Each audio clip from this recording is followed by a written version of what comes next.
Garcia versus State. We will hear from Mr. Bennett for the appellant for 15 minutes, followed by 5 minutes of rebuttal. Counsel for the second case, feel free to approach.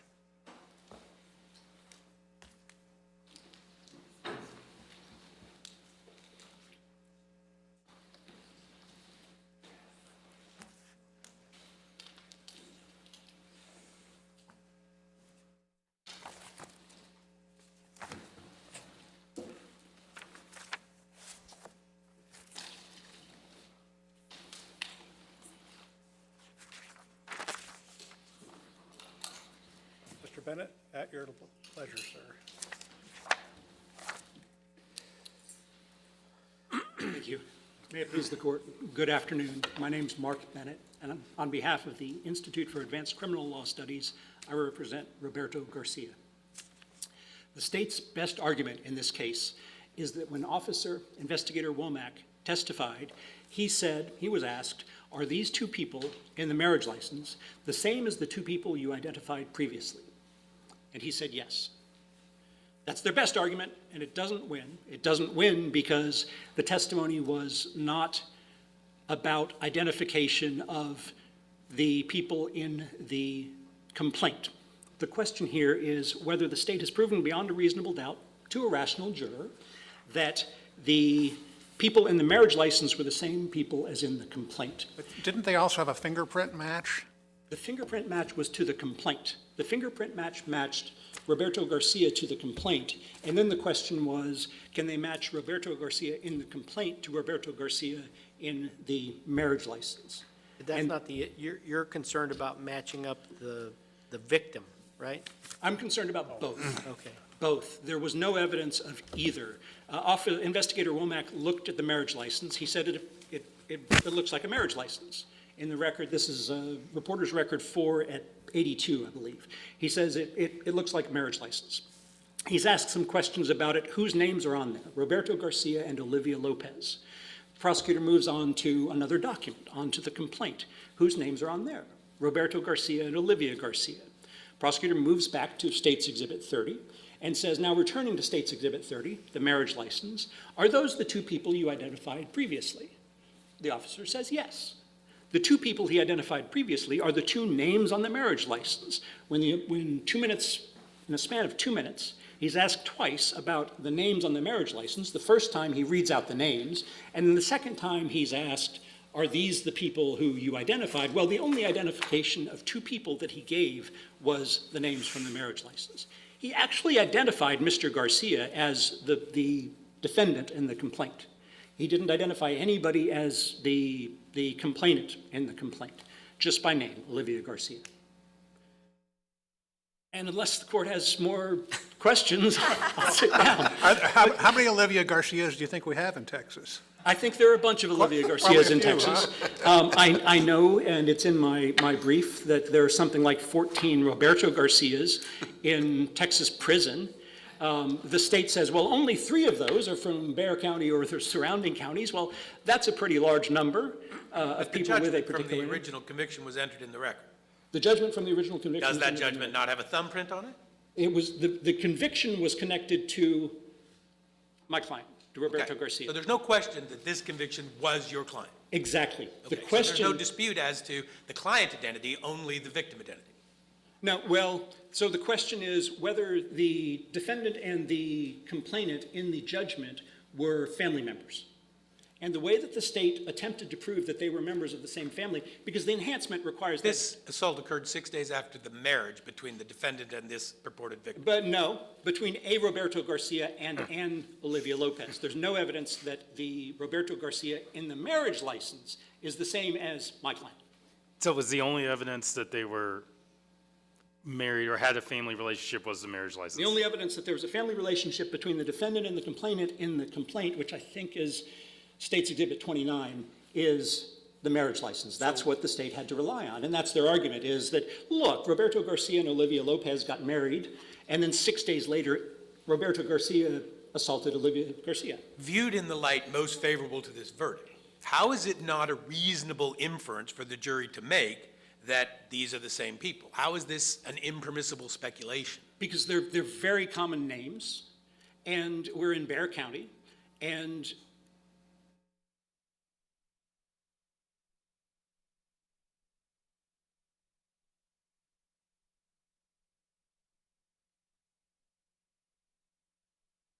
you can't, so the inference would have to run this way. To make that inference, the inference would have to run this way. This guy assaulted this Olivia Garcia. There is a Roberto Garcia who married an Olivia Lopez 6 days previously. You would have to infer from that judgment that the two people getting married 6 days before in the same county were the same people. I think it's a guess. I don't think that that is what anybody would call a reasonable inference. I don't really know how to argue against it other than, that don't feel right, Judge. I don't know. Does the marriage certificate have fingerprints on it or any other identifiers like birth dates, social security numbers? I don't believe so. There was, I don't think that's come up in the briefing, and my recollection of the record of trial is Don't not. tell my wife, but I don't remember all the details from our marriage. You were there. Yeah. At least he remembers that. But do we have some case law? I think you cited us too about pen packets. I mean, just the documents plus a name. So that's the Beck case. The Beck case is that just the name on the document is not enough to prove that that a person with the same name is the person on the document. That is, Joe Schmo on What's the good, pen what's not packet. good for pen packets is not good for marriage licenses. Is that your argument, basically? No, my argument is, right, what's not good for pen packets is not good for marriage licenses, and there's no reason that it should be. It has to be proven beyond a reasonable doubt. The marriage license was offered into evidence. Yes, The jury would be able to look at it during their deliberation. correct. The judgment was offered into evidence. Yes. Okay, well, I'll represent to you, at least in modern times, marriage licenses do have the birthdays. So if we're looking at this evidence in the light most favorable to the jury's verdict, why are we not able to conclude the jury looked at the marriage license, saw the birthday in the name, looked at the judgment, saw the birthday in the name, put two and two together and said, there you go. And Judge Finley, if you look at the marriage license in this case, which is in the record, and it has the birth date of Roberto Garcia. Is that dispositive? It makes it a whole lot worse for us. It does. I hadn't considered it. I don't believe it to be the case. And I think that the state would probably have argued that if they, in their briefing, if that had been the case. And I think the Court of Appeals would have written about that. You'd think. I would think so. I didn't see it in the license. I actually looked at that in preparing for today, but don't quote me on that. But I wondered if there was not an application, that would have been filled out, but I didn't see that that was submitted to the jury, an application for the license that would have likely had the information, even though the license did not. But on another note, to me, the real question is when the prosecutor asked, are these the two people, basically? Isn't it possible that that could be interpreted differently than the way you're presenting it, that a jury could have seen that differently? Rationally, no. I think it's conceivable. I think that an irrational jury could look at that and say, oh, he's saying that these are the same as the two people as in the complaint. But looking at the context, first he says on page 82, this looks like a marriage license. He's clearly not familiar with the document. He says the two names. And then 4 pages later, he's asked this question. My question is this. If that officer knew that the people in the marriage license were the same as the people in the complaint, why did the prosecutor not say, are these the same two people as in the complaint? Didn't, because that wouldn't have been the truth. We had an officer who was telling the truth. Started out by saying this document appears to be this thing, wasn't asserting anything that he didn't know, got asked the question, are these the people you identified earlier? Where the only two people he had identified earlier together were the defendant. Sorry, the one person he had identified was thumbprint was the defendant. The only two people he had identified together were the two names in the marriage license. Counsel, I'll clarify. I have the marriage license here. It does not have the birth date. It has the address, but not the birth date. Okay, and I don't think that address is elsewhere in the record. I don't find it to be. Okay, so I accidentally was correct. There you go. It happens. Indeed you were. So I follow what you're saying, but I know in trying cases, sometimes I would say, are these the people, you, as the prosecutor or defense attorney, are these the people, maybe, do you think it's possible that the prosecutor could have been saying, are these the people, meaning, the people in court that day? I think the only two people identified, well, I don't think that the complainant from the original case was in court. Otherwise, she could have been called to testify and testify that when I was the complainant in this prior case, we were married, if that were the truth. So I think that would have wired around this whole thing. But the question, so I'm thinking of it as defense trial counsel. I'm sitting there and this question is asked, are these the same two people you've identified? If I think that that question is, are these the same two people in the complaint, I'm on my feet and I'm objecting. I know we're going to get a question here about this, but I'm objecting that there's a lack of personal knowledge, because I know the officer doesn't have personal knowledge. Instead, there's this ambiguous question asked, and while I think that an irrational juror might reach that conclusion that, oh, this means that these are the same two people as in the complaint, I don't think that a rational juror could rationally conclude that.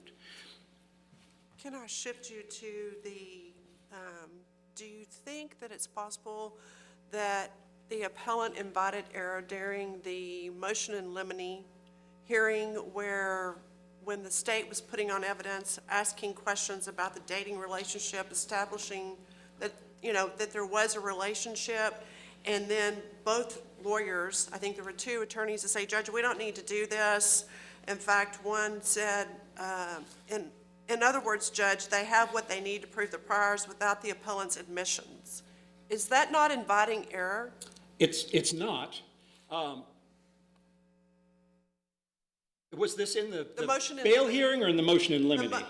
I'm sorry, it was in they filed a motion in limine, and I believe that was in the statements were made during the bond reduction hearing, and then they filed a motion in limine, and then the defense argued that they were beating a dead horse, showing this relationship. Yeah, no. So to shortcut it all, I think the error isn't invited. Error is invited when the judge is asked to do something that then the defense complains about. Well, you asked the judge to do it, right? You asked the judge to do this by email. How do you complain now about the judge doing it by email? Sorry. So legal insufficiency is not error that could be invited. I suppose it could be invited by stipulating to the facts. Isn't that in effect kind of what It's happened? not. Because you have It's a motion not. in limine, you're asking the judge not to allow this evidence in, and now you're complaining that they didn't put this evidence on. It's good lawyering. It's good lawyering, Your Honor. I don't want evidence of guilt coming into this trial. It's prejudicial. It's the essence of prejudice.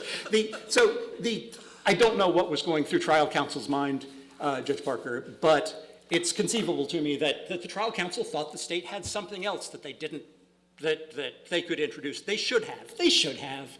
Really, the state should have had something else here. I think what happened, probably just from reading the cold record, is probably the state came into this trial thinking that they were going to get that bond hearing transcript into evidence. Now, the bond hearing transcript was not admissible, no matter what the defense or the state said at the motion in limine hearing. It wasn't. It shouldn't. The questions shouldn't even have been permitted at the bond hearing. Once the questions were asked, they shouldn't have been admitted. But the fact that the defense argues, well, this shouldn't come in, doesn't excuse the state from proving the case beyond a reasonable doubt. The state proves cases beyond a reasonable doubt with belts and suspenders and staples, right? You should try 3 different ways. You should have, even if you're the defense, you should have 3 different ways to keep everything out. If you're the state, you should have 3 different ways to prove every element of your case. They didn't have one. I think they thought they had one, and I think the motion in limine might have been a surprise to them when that was excluded, but it was properly excluded. And once the motion in limine was granted, they didn't try to introduce the evidence. And so if they were the defense, they wouldn't be able to complain about that, because the motion in limine doesn't preserve anything for appeal. They didn't try to cross-appeal. If they had preserved that for appeal, then they could have cross-appealed, but they didn't even preserve it for appeal because it was just a motion in limine, and that doesn't preserve anything. So the state, if they had wanted to advance this theory that we had invited the error, they should have offered the testimony into evidence at trial. Approach the bench, say, Judge, we'd like to get into this now. Then the judge says, nope, not going to let you get into it. Then they've preserved something for appeal. The rules should be the same for the defense and for the state. And that would be the rule if it were evidence that I were trying to object to. You'd be saying to me, Mr. Bennett, did you, after the motion in limine, did you offer the evidence? No, I didn't. Okay, well, how's it preserved? It's not preserved.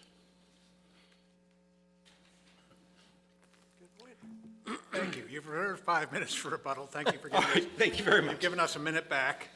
Appreciate it. We will now hear from Ms. Weatherford for the state.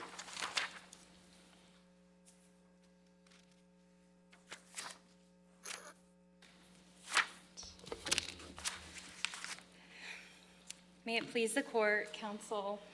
My name is Holly Weatherford, and I represent the state of Texas. I'm here on behalf of the Comal County Criminal District Attorney's Office. This is my first time arguing before the court, so thank you very much for this opportunity. This court, as we were mentioning, in the similar context of proving up a prior conviction, has stated that reviewing the sufficiency of the evidence is much like putting together a jigsaw puzzle. And so standing alone, those pieces may not, or may have little meaning, but together, of course, they put together the picture. And so the question today for this court is whether the state's puzzle pieces, or the evidence that they introduced at trial, form the picture that appellant's previous conviction involved family violence. And the jury's verdict, the holding of the Third Court of Appeals, and the state's position, of course, is that they did.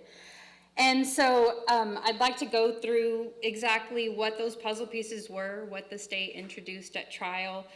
We've talked about it a little bit, but we had the certified judgment that showed, of course, Roberto Garcia was convicted of aggravated assault with a deadly weapon, and that's not contested, of course. We know that that conviction belonged to him through fingerprints that were matched at trial. That Exhibit 27, the fingerprint card, that's from the original judgment?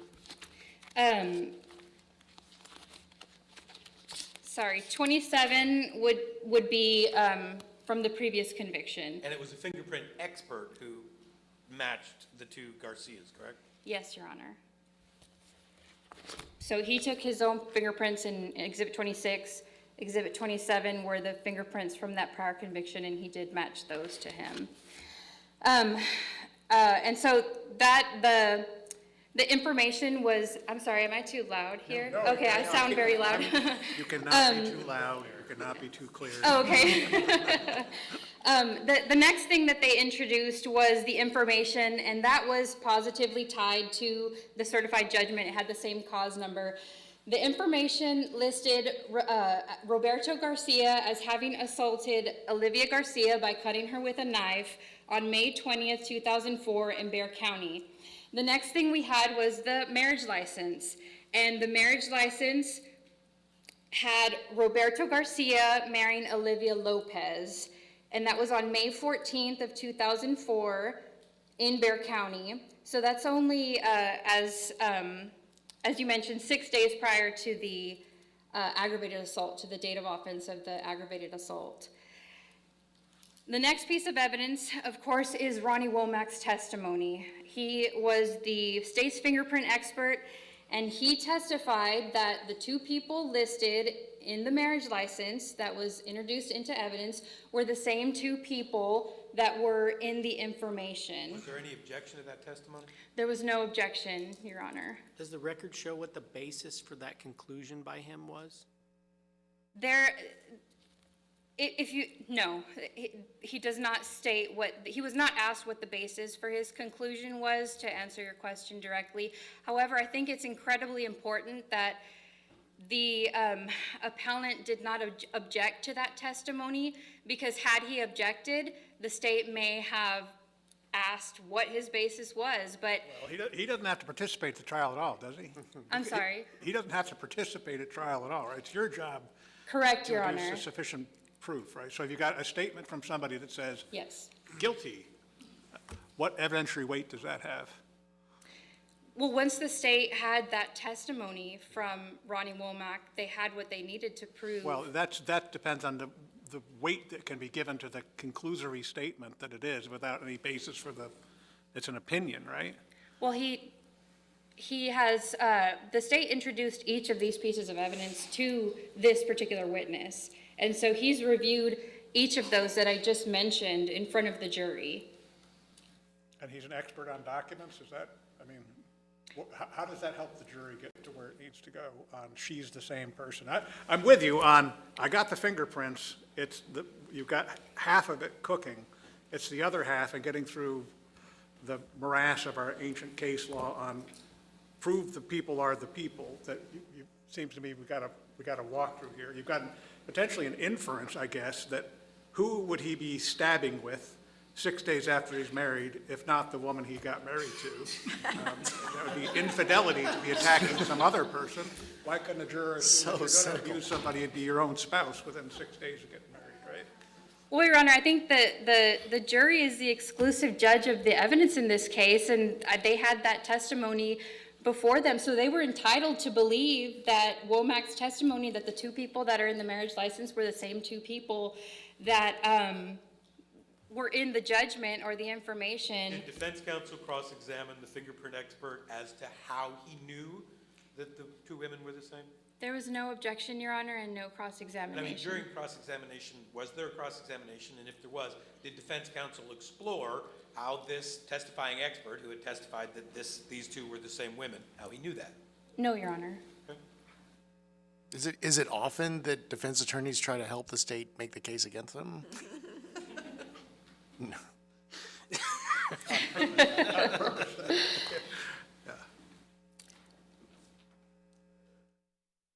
Okay, you're doing great. So how do we get the wife as the victim? Okay, we've got the marriage license. We got the fact of the assault occurring very proximate to the fact of the wedding, and you've got an expert in fingerprint matching that's got the defendant. Where else can we get, other than the conclusory statement of somebody that these are the same people? And maybe that's enough, but is there anything else beyond what we just went through to identify the victim as the same person between these two? This is the evidence that we're working with, Your Honor. We've got the certified judgment, the information, the marriage license, Ronnie Womack's testimony, and certainly the 6 days between the marriage and the assault. It was in the same county, so marriage license, they get married in Bexar County. The assault occurs in Bexar County. It's arguably the same type of offense. The offense in the instant case was an assault family violence. This is an assault against a woman. The corresponding names, of course, the marriage license has her maiden name, but as the Third Court of Appeals found, it was a rational inference for the jury to make the rational inference that she changed her name after she got married to Roberto Garcia. O-G and O-L, right? And there's only 26 letters in the English alphabet, right? So it'd be quite a coincidence for those to match up, right? For the OG and OL, yes. And this wasn't Olivia Lopez going to Olivia Martinez. We've got Olivia Lopez going to Olivia Garcia, which matches the surname of the appellant in the information and judgment. And finally, Womack's testimony that they were the same people. I think appellant takes pains in his brief to say that this court, shouldn't consider his testimony, but I think if you actually go to his testimony, it's relatively short. It's about 14 pages long. He goes through, like I said, each piece of evidence. The state goes through with him one by one, State's Exhibit 26, 27, 28, 29, finally 30, which it was the marriage license. After he positively identifies the defendant as being the person in the previous conviction, she comes back and puts up the one right before it, I believe it's State's Exhibit 29, and asks him, who are the two people in this information? Roberto Garcia and Olivia Garcia. And then she puts up State's Exhibit 30, which is the marriage license, and asks him, are these the two people that you mentioned earlier? Other than his own name, Ronnie Womack never testified about any other names. He only testified about Olivia Garcia and Roberto Garcia. And so when the state asks him, are these the same two people that you just testified about earlier? He responds yes, and it's the state's position that he's affirmatively saying that the people in the marriage license are the same two people that he was testifying about in the information. It sort of feels like the snake is eating its tail here, because it sounds like what you're saying is Womack knows that these are the same people because he knows that these are the same people. Like, he doesn't really know these are the same people. I mean, he literally has no way of knowing these are the same people except names and the proximity between the marriage and the assault, right? Well, Your Honor, if he would have been, I mean, if the testimony would have been objected to, we don't know what it was that he was But basing it. He very may well have known. But does the evidence become more sufficient just because somebody objects? Like, I mean, kind of like what Judge Newell said in a way, like, well, it's more probative because the defense is upset. Like, I mean, that sounds like what you're saying. I mean, I guess just address my concern that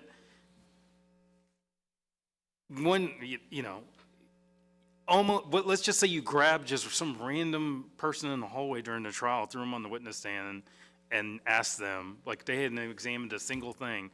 Are the people in the complaint from which he had his previous conviction the same people from the marriage license? And they said yes. And they knew nothing about anything, and nobody objected. Like, you're not saying we should just go, oh, well, I mean, nobody objected, and they said it, so, I mean, that's good enough. Like, help me get over my reluctance to go down that path, that just because somebody says something, but they don't really have a basis for saying it, we should just accept it anyway.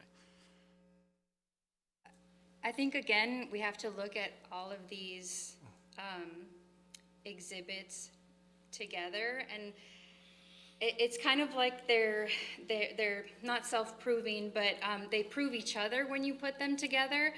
And so I think Ronnie Womack's testimony is really important, and I think the fact that it was not objected to is really important as well. But how absurd would the coincidences have to be for these to be two different people? But Maybe he just likes women named Olivia. likes to. We've got same county, within 6 days of marriage, same names on there. So if you calculated the odds, you seem to be saying that it would be very unusual for these to be different people, or for at least the complaining witness to have been somebody else. The odds, when you take into consideration, again, the county, the similar offenses, the names, the date, the proximity in time and circumstances. So how do you articulate that in terms of the standard of review for sufficiency of the evidence? What is the standard, and how does this evidence match up to that? As far as the standard of review for sufficiency of the evidence would be, this court reviews the combined and cumulative force of the evidence in this case in the light most favorable to the jury's verdict. And so I think all of the pieces of evidence, and sure, could the evidence have been more? Yes, of course. But we have what we're working with, and when you look at those in the light most favorable to the verdict, it's the state's position that it's sufficient. It's sufficient to show that the previous conviction. Is it a rational inference for the jury to make?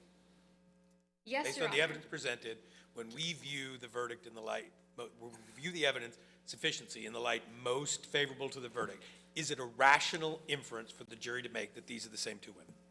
It is a rational inference, yes. I think Judge Keel's question is, why is it a rational inference? Why is it a rational inference? Well, as the third court said in their opinion, it was a rational inference for the jury to believe that Olivia Lopez had changed her name to Garcia. And so when you have the evidence that shows that, again, the marriage license, Olivia Lopez goes to Olivia Garcia, we have Olivia Garcia in the judgment, there's a rational inference to be made there that it's the same person, based on all these things that I've been talking about, the county and the proximity and time. Counsel, you've mentioned before several times that there was no objection. Haven't we been offered the opportunity to sort of take care of these kinds of things as an evidentiary issue for the admissibility of, say, an unfounded opinion? Haven't we already been offered that opportunity and chose not to go down that path? In terms of what, I'm sorry? There was a case we had where the offer or the suggestion is that we should be looking at these things as evidentiary issues with regard to the fact that someone gets up and they don't give their basis of knowledge means that the testimony would be admissible or not. But because no one's objected, that Yes. means that the evidence would come in, and then we just look at that evidence and say, well, we can now rely on it exactly as it is without considering whether or not it rises to the level of beyond a reasonable doubt. We had that, and we chose not to go down that path. Right? Well, I think. It's hard for me to understand too. So just in case you're struggling with, No, look, I can tell you the case called Baltimore versus State. This is an argument that we've had with regard to sufficiency and whether or not unfounded opinions about facts can be the basis from which a rational finding can be made. And the suggestion was, well, if somebody doesn't object, then it comes in for all purposes, and therefore we can still rely on it. And we were offered the opportunity to say, yeah, we're just going to treat that not as a sufficiency issue, but as an evidentiary issue. And we declined to do that. We treated it like a sufficiency issue. And we look at it, and we determine whether or not the evidence supports it. So saying that this wasn't an objection, there was no objection, doesn't actually advance the ball for you. It doesn't give more quantum of evidence in your case, does it? Well, I think counsel's or appellant's argument is still making it into an evidentiary. He's still couching his evidentiary claim as a sufficiency Right. issue, and I think that this court should review it as a sufficiency issue. And like you mentioned, the state's position is that Ronnie Womack's testimony came in before the jury, and it's our position that they should be allowed to consider it for all purposes, whether it was admissible or not, whether it was proper or not. And I think what appellant is really challenging is the competence or the probative value of his testimony. And so he's trying to say that it should be set aside, and I think that's still couching it as an evidentiary issue. So we can't first, or a reviewing court can't first say, well, let's see if this was admissible or not, or let's see if this was proper or not, and if that's in your favor, then we're not going to consider that in our sufficiency review. I think the proper thing to do is to allow Ronnie Womack's testimony to be considered with all of the evidence that was admitted here. For whatever weight. I'm sorry? For whatever weight it had, right? Well, again, I believe the jury is the one that is the exclusive judge of the weight of the evidence. Let's change this case to, it's a bank robbery now, and the state calls one witness as a police officer. They don't say, are you the police officer who was at the bank? They don't say, did you see the suspect? They just ask, who robbed the bank? He says, the defendant. State rests. Sufficient evidence?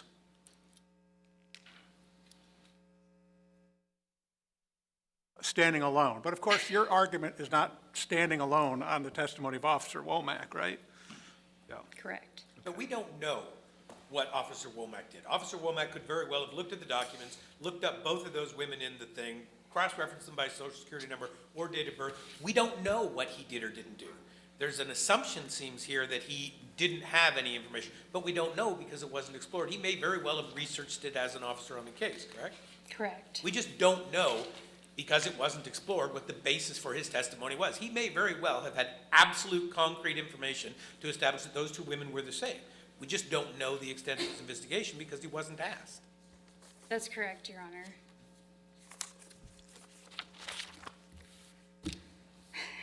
If there aren't any other questions, may I say something briefly? Please do. All right. Tell us what you think we should do with this. As we were talking about the standard and for the sufficiency of the evidence, and when reviewing the combined and cumulative force of the evidence in this case and the reasonable inferences from that evidence, in the light most favorable to the jury's verdict, it's the state's position that it cannot be said that no rational jury could have concluded beyond a reasonable doubt that appellant's prior conviction for aggravated assault with a deadly weapon involved family violence. Because of that, we'd ask that you affirm the third court in this case, which is also the jury's verdict in this case. Thank you. Thank you very much. An excellent job. We'll hear now from another excellent lawyer. You have 5 minutes. Thank you. Welcome, Ms. Weatherford. No, I've got a question for you. Ooh. I'm sorry, you wanted to? No, please.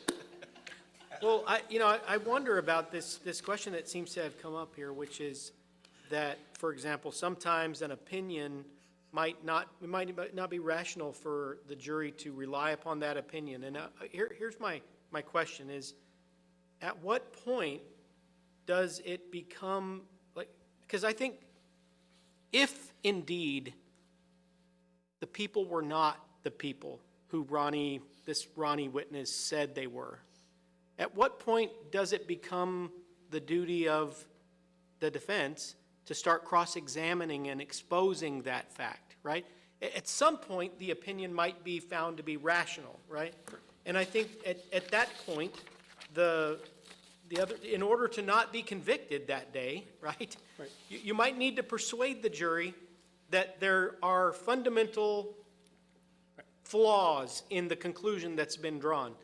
But I don't know whether the rules of evidence, what they say about what makes an opinion one that a jury can rely upon or not. Usually we say weight and credibility are for the jury. I don't know either. Okay. If only there were a court to decide this. So I'm waiting for the ball. I have to correct something that Ms. Weatherford said. And words are important in this case. The exact words that are used are really terribly important because that's what the jury heard and that's what they could have or could not have concluded things from. And Ms. Weatherford, in order to make her case, said something to the effect of, Womack was asked, are these the two people you just talked about? And Womack said, yes. That's wrong. That's wrong. It wasn't, are these the two people you just talked about? It's, are these the two people you identified earlier? Earlier takes it back to some prior point in the testimony, and the only two people who he talked about, who he identified together, are the people in the marriage license. He said it's Roberto Garcia and it's Olivia Lopez, and then they circle back around. Are those the two people you identified earlier?